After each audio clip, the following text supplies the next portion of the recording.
You're listening to the Vikes Verified podcast. Hello and welcome back to episode 76 of the Vikes Verified podcast. We are live from Cubs Studios out here in Stillwater. And now a word from Duke Cannon. Jake Middleton here, Director of Hair and Hygiene for the Minnesota Wild. How did I get this important role with the team, you ask? I'd like to think it was because of hard work, but the truth is, I run hot. Yep, I'm a sweater. In my role as Director of Hair and Hygiene, I'm sort of like a player coach. Let me pull out the grease board here. Well, it's not actually a grease board, because there is nothing dirty about Duke Cannon. How do I help the guys stay squeaky clean? Helpful reminders. It's simple. Tarps off, Duke Cannon on. Say it with me. Tarps off, Duke Cannon on. Tarps off, Duke Cannon on. Pick the scent that suits you. Sawtooth. Thick body wash. Extra thick. And my favorite, Midnight Swim. Tarps off, Duke Cannon on. Duke Cannon. Work harder, smell better. And the Vikes Verified podcast is also sponsored by SKOL Vodka. If you're looking for a new age, classy vodka, go check out SKOL. They have a great selection of different flavors, and their quality cannot be matched. They come from overseas. They're a high-quality vodka brand, and it's definitely one that I would recommend if you're looking to spice up your vodka game. Go check them out at SKOL Vodka.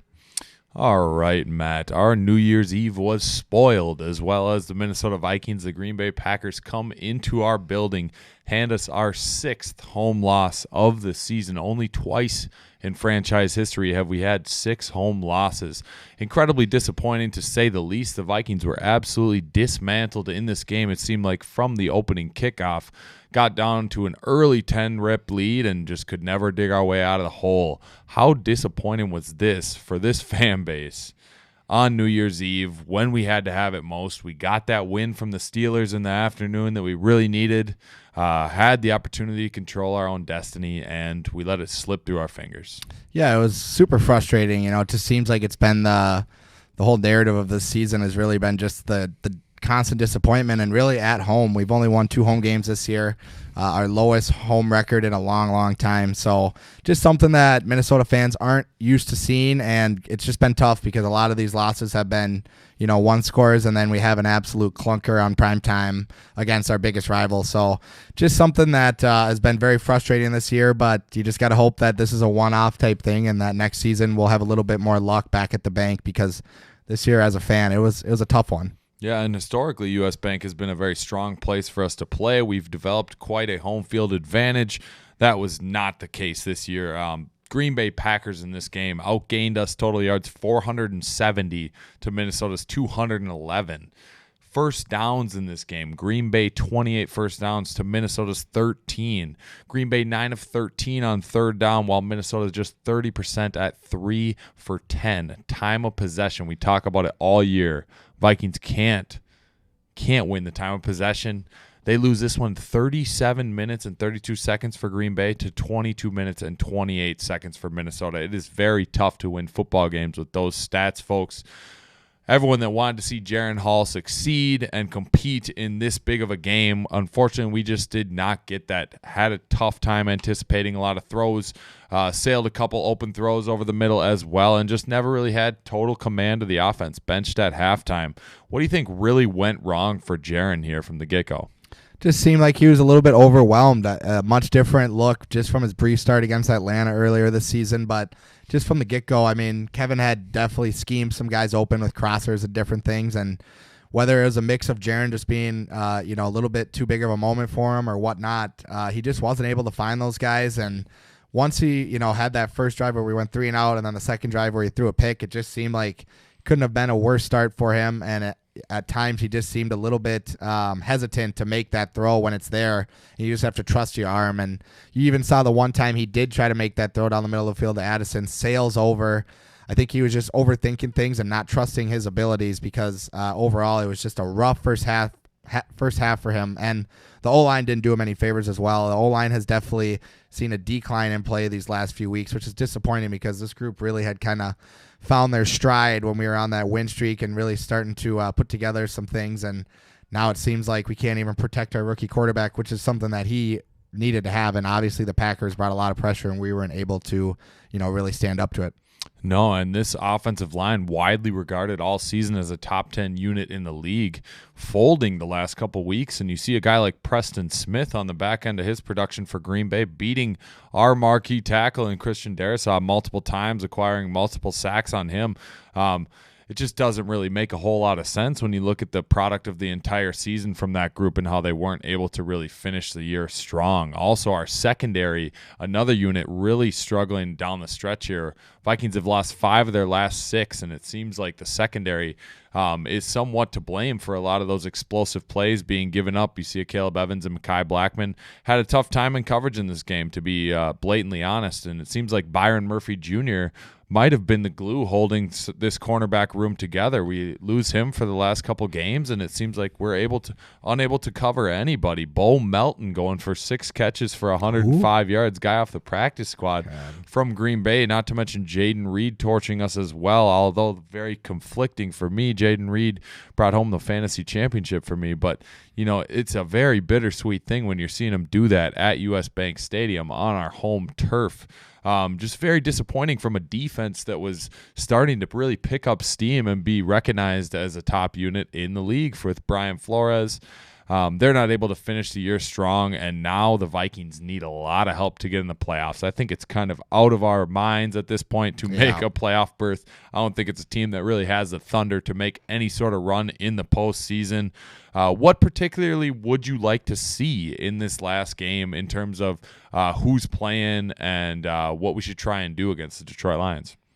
I mean, at this point, I would have rather probably put in Jaron Hall just to give him another start and really give him a full game, regardless what the score was. I thought this was a great opportunity to just let him run 4 quarters and see what he can do with the full game kind of script in his bag, right? I felt like he got kind of not a fair shake with being, thrown into a primetime game and then taken out at half, never really able to gain any sort of confidence or rhythm. And again, he's just had 2 times where he's had 2 starts and has not been able to finish the game. So I don't know if he's really had a true opportunity to show his full skill set at an NFL quarterback position.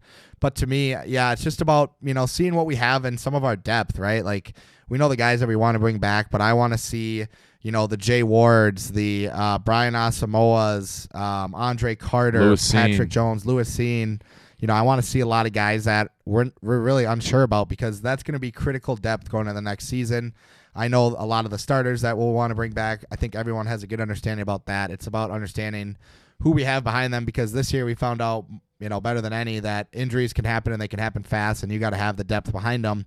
Otherwise, you're going to fall apart, as we have seen these last few weeks. So to me, that's the biggest thing. And then really from a team standpoint, it's about finding a way to, I don't care how you do it, but win in the time of possession and the turnover battle. I mean, we've been saying the same things over and over. Every week. I feel like, I'm just repeating myself, which I am. But the problem is that until we figure that out, we're going to continue to struggle to win games. And this whole season, it seems like time of possession and turnovers have been really the thorn in our side. Would you consider sitting Justin Jefferson this week? Obviously, one of our premier receiving threats in TJ Hawkinson is looking at an injury that will take him into the beginning of next season. Obviously, risking something like that with a superstar like Justin Jefferson, is that something that weighs on your mind at all? Oh, yeah. I mean, if I was the head coach, I would be sitting him. But again, I think Justin's going to want to play, and that's just who he is as a ball player and a leader, and he's not going to want to sit unless he absolutely has to, and I think that's why we're going to see him play. Now, if that's the case, let's maybe do like a 3rd preseason game type action, throw him in the first half, especially if things aren't going our way, maybe call it early, save a couple quarters on him and not risk any chance for injury there. But again, JJ is the type of guy, as a leader of this team, he's going to want to go out there and do what he can, even though things are a far cry to make it into the playoffs. Just the thought of being able to make it, I think, is enough to drive JJ to get on the field and ultimately have him play on Sunday against Detroit. Now, for us, I think this last game is all about really a true reflection of this team. And Nick, I think, you brought up some really good areas of need, and I think those two are going to be cornerback and defensive tackle.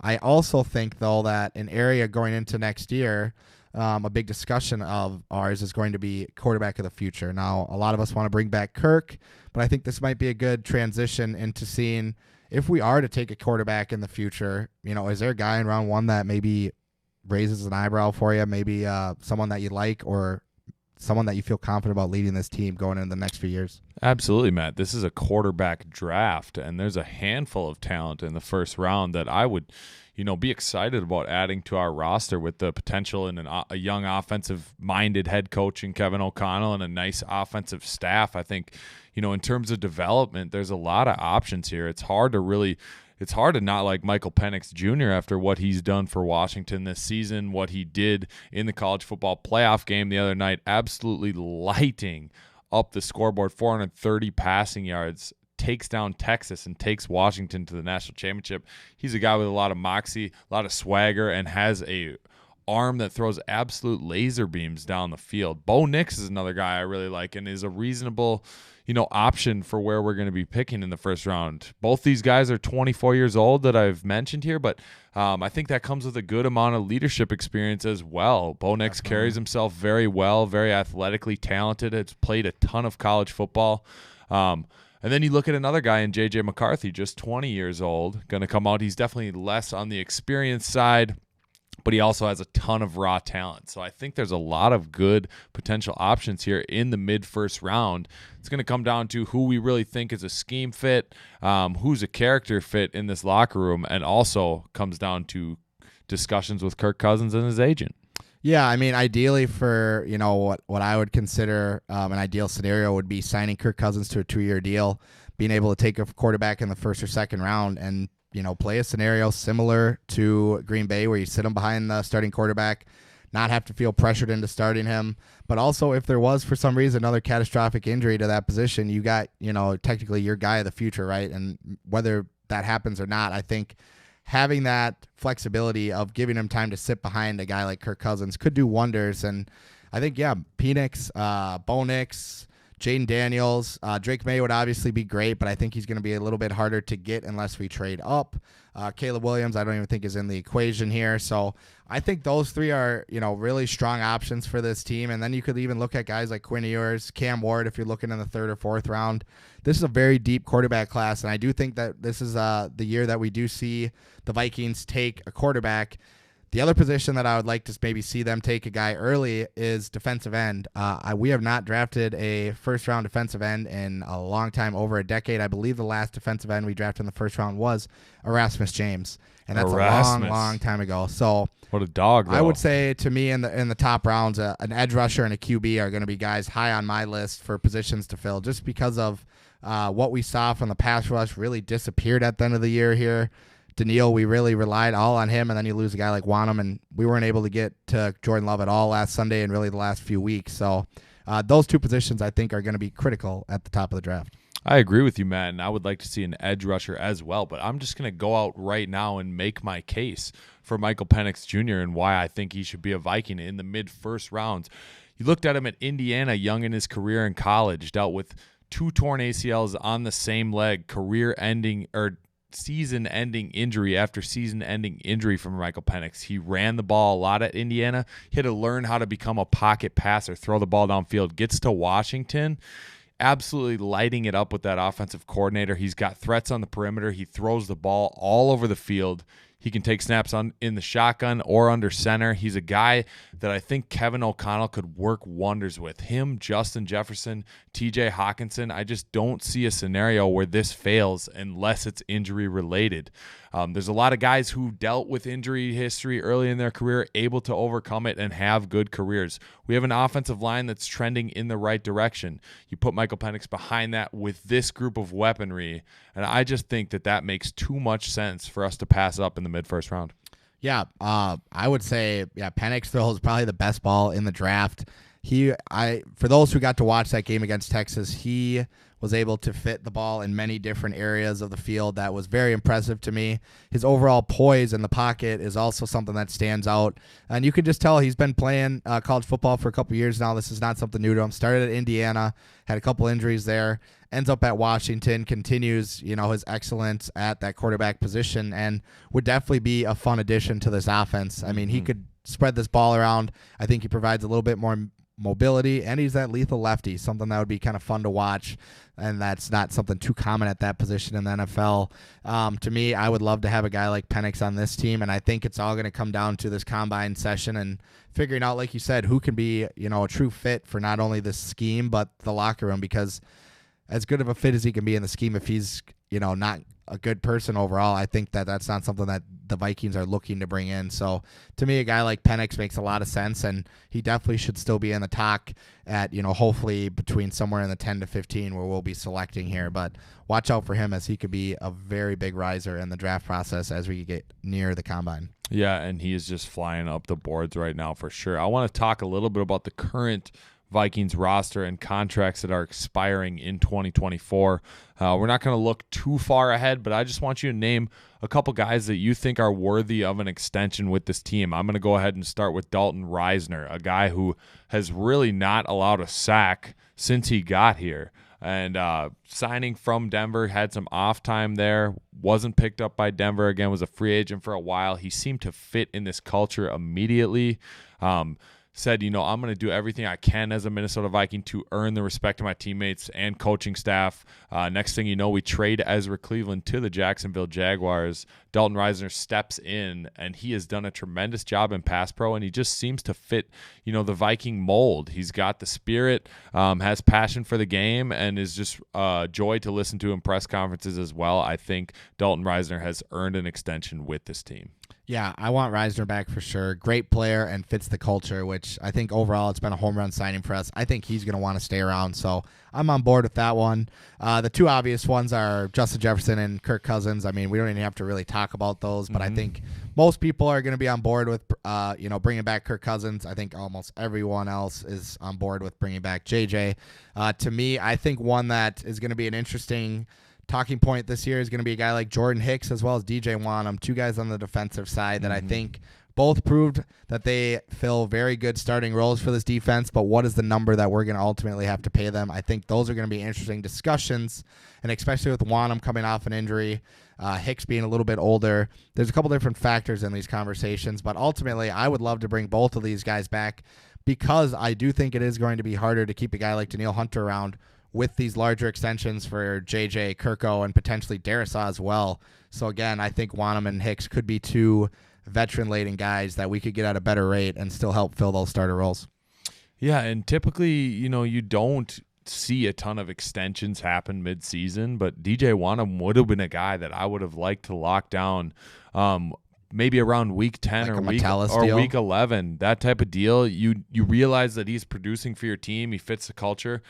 You go ahead and extend him before he hits free agency, and now you're having to match market values for edge rushers and free agents. I mean, this is a guy who racked up a lot of sacks this year. I mean, off the top of my head, what do you have? 8.5, 9 sacks at least this season. So, I mean, this is a guy that's going to demand money in free agency. So I would have liked to see a deal get done during the season. I kind of talked about it 5-6 weeks ago, how I'd like to see that because of how effective he had been this year, but it looks like, after the injury, maybe that number comes down a little bit for us. Who knows? But he's a guy I certainly want to see back in purple. I want to ask your opinion on a guy who is just starting to kind of get his thunder, is only 24 years old, from the LA Rams, made a big impression on this team early on in Cam Akers, and went down in the Falcons game after making one hell of a block earlier in the game, probably one of the best blocks of the season for the Vikings on a Josh Dobbs laid that guy first out. Down run during the Josh Dobbs Magic game. What are your thoughts on Cam Akers, and do you think he's a guy worth bringing back? Yeah, I do think he's a guy worth bringing back. A lot of it's going to come down to how he recovers from that Achilles injury. I mean, I think already recovered from one. That's a big bonus. I think it's the opposite other leg, so that helps out as well. But again, it's all going to come down to how they feel, how he's coming off of that second Achilles injury. Now it does help opposite leg, but I think what might help is that Alex Madison is going to be due to make the 13th highest salary as an NFL running back and he did not put up a great tape this last year. So I would not be surprised to see a guy like Madison potentially get cut, and they use some of those savings to bring a guy like Cam Akers, who they can probably get on a little bit more of a bargain deal coming off an injury. You still have a guy in Ty Chandler. Who knows if they draft a rookie late in the draft? There's multiple different scenarios. But again, I do think that his familiarity with Kevin O'Connell in this offense will help his chances of coming back. And I think, like I had mentioned, Madison's a guy that could potentially be cut. I think Harrison Phillips, unfortunately, as great of a teammate and player that he is, his contract may be one that's looked at to save some cap. And then you're looking at, an absolute Viking legend in Harrison Smith. Is as tough as it is for it to come out of my mouth, I think that those discussions are going to be tough ones this offseason.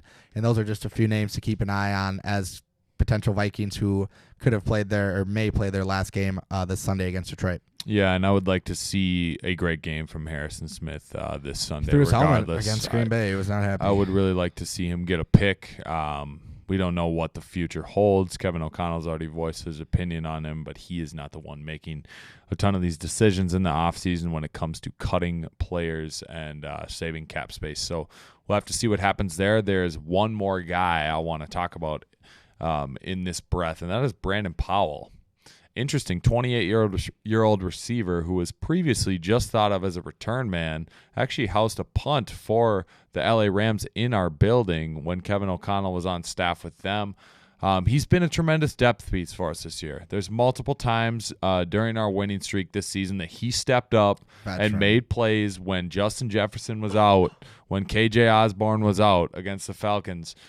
We didn't have much to lean on, and he was a guy we could lean on. You talk about the importance of depth, and it's absolutely important at the receiver position as well. What do you think of Brandon Powell?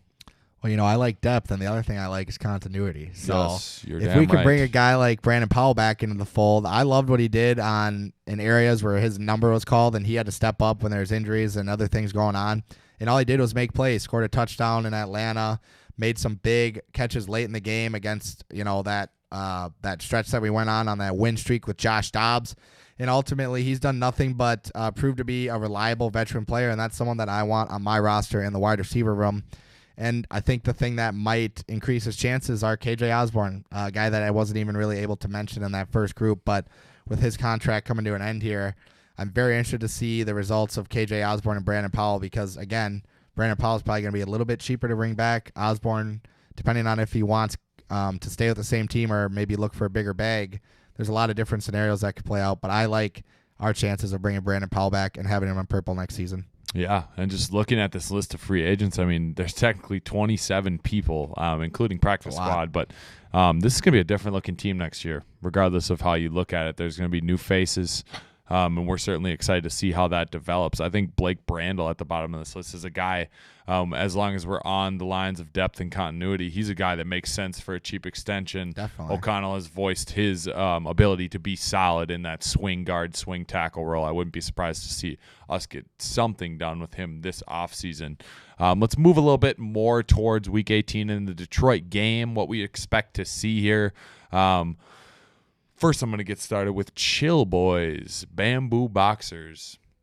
Some of the best stuff you're going to put on, guys. Me and Matt can both personally attest to this. Chill Boys, we've been rocking with them all year since we got a sample. Once we got a sample, I had to buy some. Had to get more. Had to work at least 3 to 5 pairs of these into my weekly rotation. They are that comfortable. Keep you cool all day, regardless of season. Go check them out, chillboys.com. The Vikes Verified podcast is also sponsored by Jimmy's Salad Dressings and Dips. They are a Minnesota-made company based in Stewartville, Minnesota. Once upon a time, it all started with Grandpa Jimmy's crazy recipe, and you can find them at your local Cub Foods or Hy-Vee. If you're looking to upgrade your dressing game, look no further than Jimmy's Salad Dressings and Dips. Yes, sir. All right, Detroit. We watched this game of them in Dallas, and that is hot off the press for Detroit fans. I mean, they got screwed at the end of this game, essentially. You talk about players not reporting, linemen coming in, and the refs really kind of seem to blow that when you look at this in retrospect. And this is kind of a pissed-off Lions team right now at the result of that. I would counter and say, why are you not kicking a PAT after you move back 5 yards, going for 2 from the 7 or 8 yard line? Like, that seems dumb to me. But Dan Campbell's already said, they're kind of going to come with a chip on their shoulder this week. It doesn't look like they're going to rest a lot of starters. still fighting for a potential bump up in the NFC playoff race. So I wouldn't be surprised to see Detroit's full arsenal this weekend. David Montgomery, Jahmyr Gibbs, Amon-Ra St. Brown, Sam Laporta, the whole crew playing. So what do you expect from Detroit this week? And do you think we're going to be able to make it a game with them coming off a 33-10 loss with the Green Bay Packers? After that last performance, I'm going to go ahead and say no. It seemed as though the team just didn't play inspired. So I'm interested to see how they look on Sunday against Detroit on the road. But I think that the Vikings catch the Lions at a very bad time, and that's because of the loss that they just had to the Cowboys. Dan Campbell's one of the most aggressive, if not the most aggressive coach in the NFL. So I had no doubt that he was going to play his starters, but now you have a pissed off Dan Campbell that's mad that the league just, kind of screwed them over. So again, I expect all their starters to play. I expect them to try to put up a lot of points and make a statement going into the playoffs. And hopefully that's not, something that they can do against us, because personally I would like to see a close game, but ultimately this offense is high powered. And if this defense plays like it did on Sunday Night Football, it could be a long afternoon, because our cornerbacks looked lost. Caleb Evans seemed to have lost a step this season. Mekhi Blackman's still a rookie. We don't have Byron Murphy right now. And it seems as though the safeties can't do everything. So, again, that back end just is in a mess right now. And if they don't come out inspired and looking to play some damn football, I think the Lions could really make a fool out of us. Yeah, and this is not the offense to go against and be in turmoil as a defense. They just dropped 30 on us the other week already. Multitude of weapons like we talked about. Most impressive to me is the versatility of Jahmyr Gibbs. And if they can, continue to use him the way they have this season, he is going to be a major problem for the Minnesota Vikings for years to come. I respect his game a ton. Amon-Ra St. Brown, one of the best possession receivers in the game. Guy is just a solid route runner, sure hands, and he gets a little bit of yards after the catch too. So I would not be surprised to honestly see Detroit put it on us a little bit this week, especially if we're playing some defensive guys to see what we have in them, like we talked about. Personally, I want to see Lewis Cine play, 30, 40 snaps in this game. I want to see what the deal is there. He's been working all season, hasn't had much of an opportunity to show it on the field. And there's also other guys that you had previously mentioned that are looking for that opportunity. So a pissed off Detroit team is not a good recipe for this team, but let's talk about what specifically has to happen here for the Minnesota Vikings to somehow miraculously backdoor a playoff berth, which would then make our playoff starting QB situation very interesting. Oh my gosh, I don't even know and who we would go with here. There might not be many playoff teams that are having a QB discussion their first week. But first of all, the Vikings need to beat the Lions. Obviously, the Chicago Bears need to beat the Packers this weekend, which we don't think is impossible. And then the Arizona Cardinals need to win again against... I believe it was the Cardinals had to beat the Seahawks, wasn't it? Yes, Cardinals need to beat the Seahawks 1 week after they beat the Philadelphia Eagles. So this is, that's attainable as well. And then it needs to be Falcons over Saints or Panthers over Buccaneers. That's the only way the Vikings can get in the playoffs this year. We do not see it happening.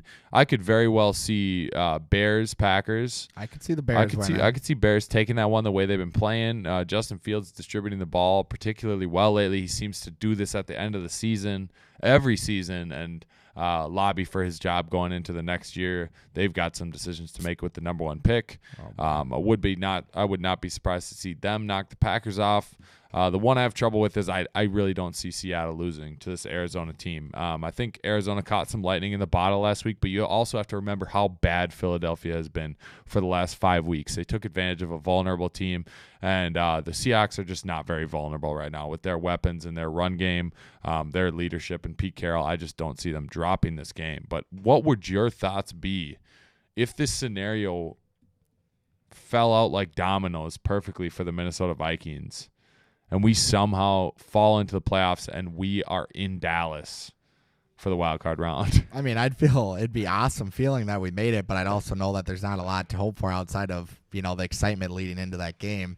I think the way the season has gone, it's more likely that instead of all that working and we get in, all the other teams get the win, and then we ultimately end up losing to Detroit. That just feels like it'd be a fitting end to the season. You're right about that. It's so actually. close, and then ultimately be the one that loses it ourselves. Now, On a field goal too. the Bears are hot. They're comparing themselves to the Detroit Lions. Now that might be a little bit lofty, but they are somewhat on that second half trajectory where they're starting to see a growth in their quarterback position, and overall as a team, they're 5-2 in their last 7. So I think it's going to be a lot more competitive game in Green Bay than people may expect. Ultimately, I do think that, Arizona can put up a fight, and I do think that, the Falcons and the Saints it's going to be a dogfight in that game. So all in all, I think those 3 games aren't the wildest things to predict, but again, I just don't know if we can beat a team like Detroit who's pissed off, and to be completely frank, we just didn't put out a good effort of football last week. So to me, I really struggle with seeing it. Now, my bias in me would absolutely love if we could go into Dallas. I don't care where we got to go. If we can play the game, I'd be very happy. But again, I think you kind of brought up that even if we make it, about making a run, and that's kind of the long-term thing, is that even if we make it, I don't know if we'd be able to make it even past the first round. So we are so banged up. To get an extra week of excitement, I don't know if it's quite worth it at this point now that everything's kind of the way it's transpired. But again, if we can get in the dance, I'm going to still take the seat at the table and at least have fun with it while we do. But I think the first thing that we need to worry about is getting our own win, because none of this matters if we don't win on Sunday anyways. So again, it's I look at it as a flip of the coin, right? If we win and things go our way, somehow we make it in. If we lose, we probably get closer to a top 10 draft pick. So hey, look at it either way, but both sides have a pretty good opinion on it. Yes, and in a quarterback heavy draft, those QBs typically fly off the board quickly in those top 10 picks.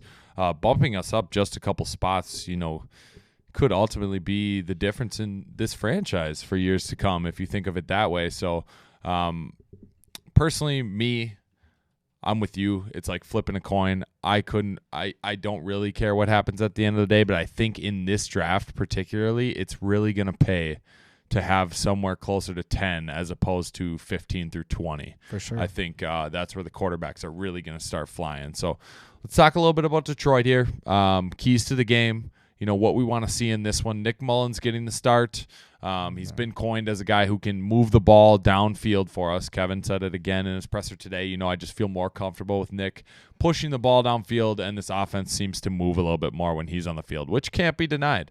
But, the problem is when you throw 4 picks, things become a little bit difficult, and especially difficult in trying to win a football game. So Nick Mullins this week, expect him to air it out again. He's a guy who's not afraid to make the throws downfield, regardless of which team it's to half the time. But I would expect a big game from Jefferson if he plays this entire one. Expect a big game from Addison, and expect it. Another receiver to come alive as well. Maybe KJ Osborne has another close to 100-yard game in this one. He's a guy who really likes to push it. So my first key to the game is going to be Nick Mullins, under one interception or less. Let's limit that to 1. Obviously, we saw him lead the league in passing yards a few weeks ago with 411, but the 4 picks to match. If he can throw 1 pick or less, I like our chances of putting some points up on these guys. Yeah, you're a little bit stricter than me. We must have been reading each other's mind, because one of my keys was Nick Mullins 2 interceptions or less. So I gave him a little bit more of a leeway after his 4 interception performance against Cincinnati, but we're both on the same page there about holding on to the ball. I'm going to get into my other key to the game here, and that's going to be create multiple turnovers. This defense has been struggling. If we cannot turn the ball over more than once, I think that this could be a long day for this team. And I don't care how you do it, sack, fumble, pick, tip ball. It seems like we have the worst luck for a tipped interception, and we can't get our hands on one to save our lives. So how about we flip the script and see if we can get a couple tipped interceptions, because this defense is going to need to create a couple additional possessions for this offense. Okay, my second key to the game is going to be what happened to the pressure on the quarterback. Can we get some pressure on Jared Goff this week? Before the Christmas Eve game, I called for the Vikings defense.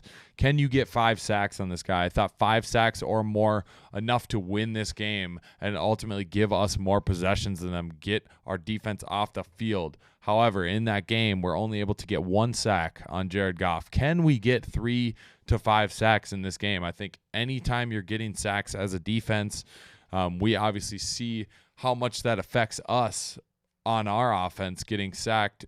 Danielle Hunter, he's been fantastic all season, but has he really showed up when we need him the most late in games for that clutch sack? So I'm challenging the defense again. Sack Jared Goff any way possible. And I'm going to challenge the running backs. This is a game where we need to have 100-plus rushing yards. I don't care if the QB's factored into that, but overall, this team needs to have over 100 rushing yards. This will hopefully help turn the tide in terms of time of possession in our favor, because that's something that we have not been able to do. That's going to be another area of concern this offseason, is going to be that running game, because there's something that we're abysmal at. And I think for us to have any chance to win the time of possession, it's going to start by having 100-plus rushing yards and keeping the ball in the offensive hand. You're right. And my third one is going to be special teams turnover or touchdown. Let's talk a little bit about Najee Thompson and what he's brought to this team. You saw him last week making probably the play of the game, flying down the field, touching almost 23 miles an hour, getting down to the punt returner for Green Bay, makes the play, recovers the fumble himself. If we can get something like that, or a kick or punt return touchdown, that is a way to take the crowd out of the game early. If we can make that happen, Ford Field is a different atmosphere nowadays. They're rocking in there, selling out season tickets now. This is an inspired fan base. If we can make a big special teams play early in the game, it starts to make the people in the crowd think, hey, maybe this is a trap game at the end of the season. Take them out of it, and I like our chances in the second half at Ford Field. Well, with that being said, Nick, with all these keys to the game, I'd love to hear the outcome of this Sunday NFC North matchup in Detroit. I have a hard time thinking that I just personally have a hard time thinking the Vikings win this game. My prediction, I'm going to go 28-17 Lions. I think turnovers kill us again, and put an exclamation point on what has been an unorthodox, frustrating, and honestly shocking season. Yeah, it's been one of the crazier seasons in recent memory for Vikings fans. One that's not been fun, but has been definitely an up and down ride, and something that Vikings fans that we have been accustomed to. But I'm going to side with you, Nick. I think that we're on the short end of the stick here.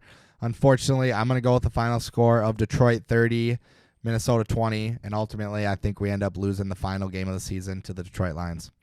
Yeah, I can't wait to get in here next week, wrap this season up. And then it's all towards next Or year. we could be on our way to Dallas with a wild card berth in the rare instance that would happen. But in all honesty, thank you for tuning in to the Vikes Verified podcast. We're excited to break down this offseason's moves and see what the landscape and the future looks like for this team going into next year. Obviously, it was very frustrating week in and week out, and to lose 5 of our last 6 down the stretch has been something that no fan wants to see, but you're born into it in this franchise, and all you can do is retool and get ready for next year. We still have young leadership. I think that is something that should not be overlooked. We have a vision on where we want this team to go. Let's see how things go here in week 18, see what kind of momentum we can head into the offseason on, and then regroup and get ready for offseason acquisitions and the draft. We're going to be bringing all of that for you here on the Vikes Verified podcast. Yeah, like Nick said, we appreciate all you guys' support throughout the season. It has been a blast to be able to cover each and every game with everyone who listens and watch. Truly an honor to be able to cover this team in front of you guys. And also, I would say this, let's not forget, this may be a short-term exit, but it's about a long-term journey, and this offseason is going to be a critical junction in that journey. So stay along with us. We're going to keep you up to date on all things free agency, draft, re-signing, anything that's about the Vikings. We're going to be covering it. Stay dialed in this offseason, and don't lose the faith, because we have a lot of good pieces still in our core, and I think that this next season, with the healthy Kirk Cousins or whoever may be at quarterback, if we can put the pieces in place, watch out, because this team has the pieces to make a run.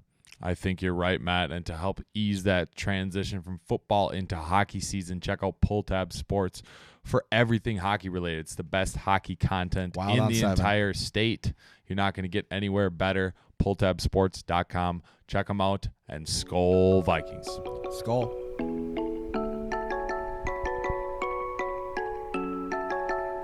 You're listening to the Vikes Verified podcast.